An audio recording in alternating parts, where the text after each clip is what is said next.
It has been 2 days since the Eagles choked a 17-point lead to the Carolina Panthers, and the fan base is in a frenzy. This was not something you expected from a championship team, and the head coach and the coordinators don't seem to be too willing to give away exactly what happened. There is a clear sense of uncertainty around this Philadelphia Eagles team, but if we know one thing for sure, it's that the Super Bowl 52 champions are not playing the football that they did 1 year ago. So what's happened to this team? Why are they choking leads to the Titans and the Carolina Panthers and losing these one-possession games? Is it personnel? Is it scheme? Is it coaching? That's what we're going to find out today. My name is Jenkins, and this is an episode of Eagles Film Room.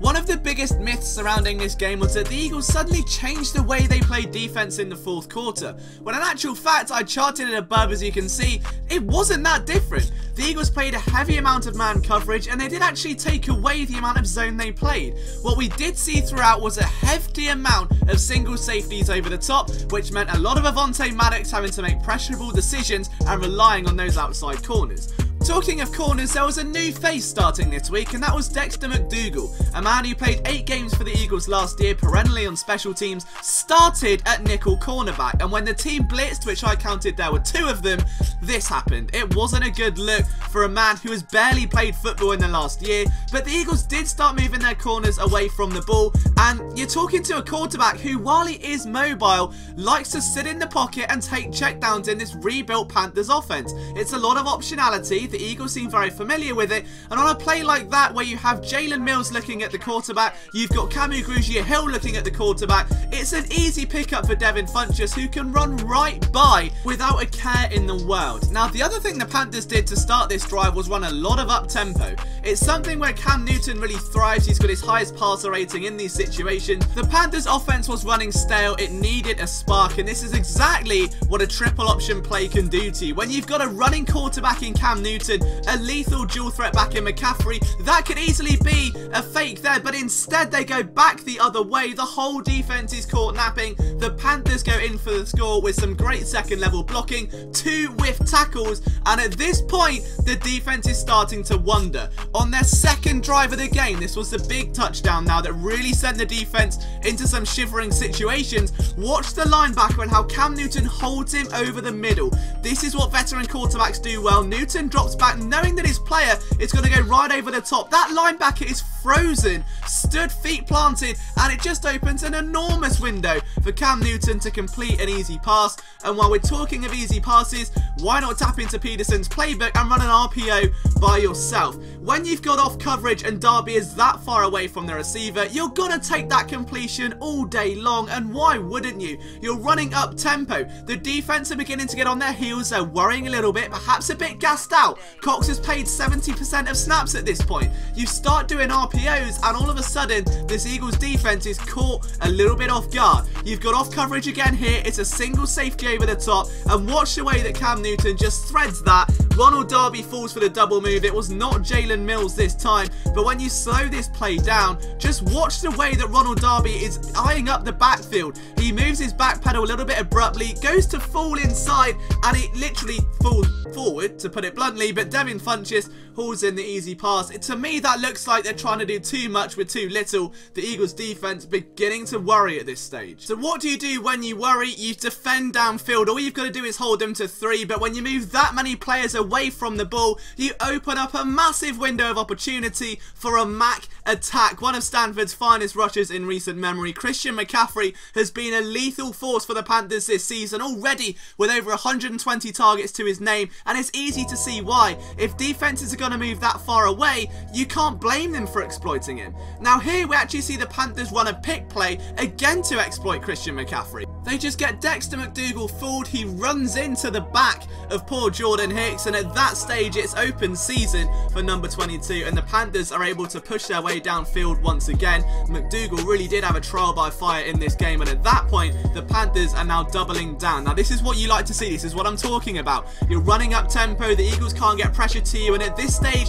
you're thinking run, Newton pulls it back and Greg Olsen's in for a touchdown. It's as simple as calling a bluff. There are two other plays I want to show you from this drive though. This is Jalen Mills doing very well in man press coverage, and then one play later, it's 4th and 10 against Torrey Smith, a receiver he knows well, falls down, has to get up, can't recover very well, then whiffs on a tackle, and that gives the Panthers life. It's easy to look at the defense and blame Jim Schwartz, but he did most of what he did in the first 3 quarters anyway. The real difference here was execution. There were missed tackles, whiffed assignments, pick plays that blew up, and just players not executing. We saw it just then with Jalen Mills. It's easy to see a 17-point collapse and just blame the defensive coordinator for playing too soft. He only played sticks coverage once that I counted. It wasn't a case of the defense crumbling, it was the players maybe getting a little bit tired, the Panthers starting to run this up-tempo offense, tiring them out. The pass rush can't get to the quarterback, and before you know it, the Panthers have control. But what about the offense? What did Carson Wentz and the offense do to combat this situation? Let's take a look. Up to this point, the Eagles' running game didn't really work against the Panthers. It was averaging under 3 yards per carry, but surely with a 17-point lead, you're gonna start running the ball, right? Wrong. And I did question this for a while, but then it became very clear. I think this was all a plan from Doug Peterson. He knows the running game's not going to get them yardage, so why not mix in some passes, get some short yardage situations, and see what you can do from there. The other thing the Eagles did, which really confused me, while is, I guess, sense-making as that is, to avoid the run and throw short instead, fundamentally changed the way you run the offense. In the 3 quarters that the Eagles led 17-0, 32 of their 52 plays were ran with more than 2 tight ends in 12 or 13 personnel. In the 4th quarter, Doug Peterson ran 8 plays in their first 2 possessions with 11 personnel and just 1 with a jumbo set. So what are the Eagles doing and why is it changing? The other aspect, before we get back onto topic, is what Carson Wentz is seeming to do now he's under pressure. Whenever he gets contacted by a pass rusher, whenever he's going to take a sack, instead of taking the sack, for some bizarre reason, Wentz is doing everything he can to throw that ball away. Instead of holding it on, taking the sack and absorbing the blow, he's throwing it into a minefield, and we're seeing this over and over again. He's trying to pitch in and make a play, and he's lucky he's not being picked off or damaged just yet. But once again, as we see on this series, this is the second drive from the Eagles now, that they're almost trying to replace the run with short passes. We see Aguilar go on bootlegs. We see these strange sets where, for a minute, it looks like the Eagles are going to attack deep down the field. Then they hand it off straight to a receiver and hope for a screen pass. And when you're playing against someone like Luke Kuechly, there's only so much you can do. Just watch the way number 59 bursts to the ball. He's already spotted the eyes of Carson Wentz at that point, and even the pass rusher is almost leaping in the way. It is so easily done. The Panthers almost jumped 3 or 4 of those passes in the 4th quarter. They nearly intercepted 1, and this is another look we see. First, it looks slightly unconventional. The Eagles are going to move a receiver to the numbers, run him deep down the field, which hopefully frees up Alshon Jeffrey, who's running a nice in route, and Zach Ertz underneath as well. But by this point, the Panthers know, hey, it's 3rd down. Carson Wentz has targeted Ertz and Jeffrey more than any other receiver combined. It's going to go to them. Jeffrey does get separation, but eventually the space closes in and Wentz underthrows the ball.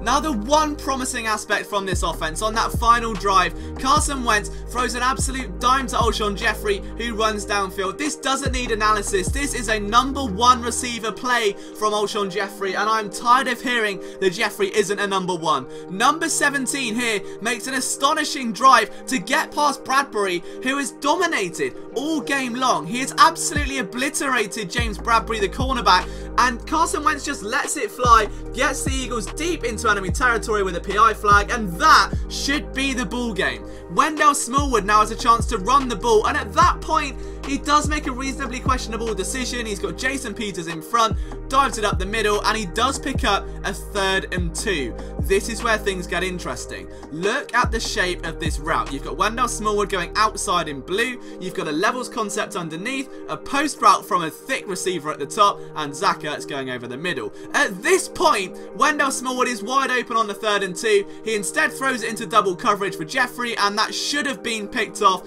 He's lucky he wasn't punished. And on 4th down, Wentz again has got Jeffrey actually open at that point. Instead, just takes it one step too many inside the pocket, then does the classic Carson Wentz thing of throwing the ball away, and that's the end of the game. For me, this was a little bit more about execution, but mostly about the coaching. This wasn't about the players not making plays, it's that Doug Peterson is literally either not running the ball and trying to run a very short, very intermediate check down passing game to drain the clock instead, and B, that those players are then not executing. That you've got a whiff pass, you've got Carson Wentz trying to do too much with the ball, and on that note, there is an article on Philly Sports Network about why Carson Wentz isn't clutch yet. He hasn't had a game-winning situation with the game on the line. He's 2 for 9 in those situations since entering the NFL. The reason for it is he's had an elite defense. He very rarely has to be in a situation with 2 minutes, game on the line, go and get a touchdown and win. When he is in those situations, he has a tendency to freeze a little bit or make uncharacteristic decisions, and it's just been because he never really has been in a situation where he's had to do that before.